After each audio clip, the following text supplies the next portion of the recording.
Bonjour à tous et bienvenue dans cette nouvelle vidéo. Nous recevons aujourd'hui Serge Demirjian, co-gérant du fonds Sofidy Sélection 1. Bonjour Mickaël.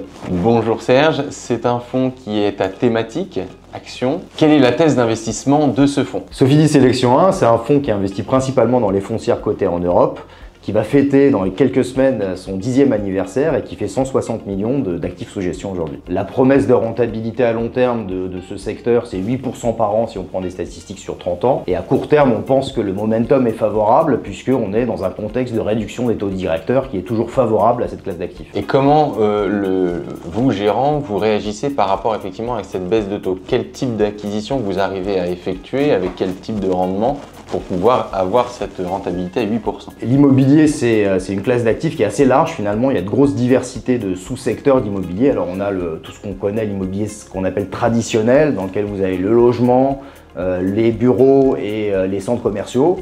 Donc c'est des classes d'actifs dans lesquelles on est investi, mais c'est pas là où on va le plus. Dans le commerce, on est par exemple investi dans une société que tout le monde doit connaître, Unibail Rodamco Westfield. Vous voyez les grands centres commerciaux brandés Westfield qui sont un peu partout en France. On est investi dans cette société. Mais ce qu'on préfère dans le fond, c'est tout ce qu'on appelle l'immobilier alternatif. C'est là où on va trouver plus de croissance des loyers, puisque c'est des actifs qui sont plus rares. On peut parler de la logistique, qui bénéficie de ce gros mouvement de réindustrialisation de l'Europe.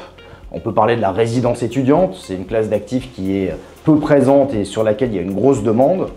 On peut parler de data center enfin, c'est une classe d'actifs qu'on ne trouve pas en Europe, en tout cas dans les acteurs cotés, mais qu'on arrive à jouer via des foncières américaines.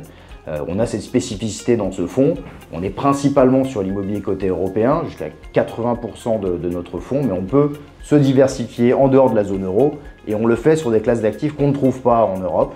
Les data centers en font partie, on a deux gros mastodontes américains, Digital Realty et Equinix, qui nous permettent de jouer cette tendance et on le fait puisque c'est là où on trouve du dynamisme aujourd'hui. Et donc ce dynamisme, si on peut regarder les performances passées et les performances futures, mais encore une fois, même les performances passées ne préjugent pas des performances futures, mais si on peut faire un petit rétroviseur sur 3 ans et les performances 2024 potentielles. C'est un secteur qui est très sensible à l'évolution des taux d'intérêt, donc on comprend quand les taux d'intérêt augmentent, c'est un secteur qui souffre.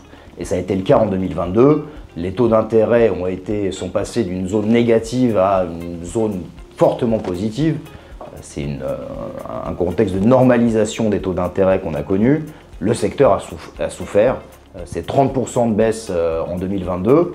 Derrière, on commence à constater un rebond. Déjà en 2023, c'était 15% de progression sur le secteur.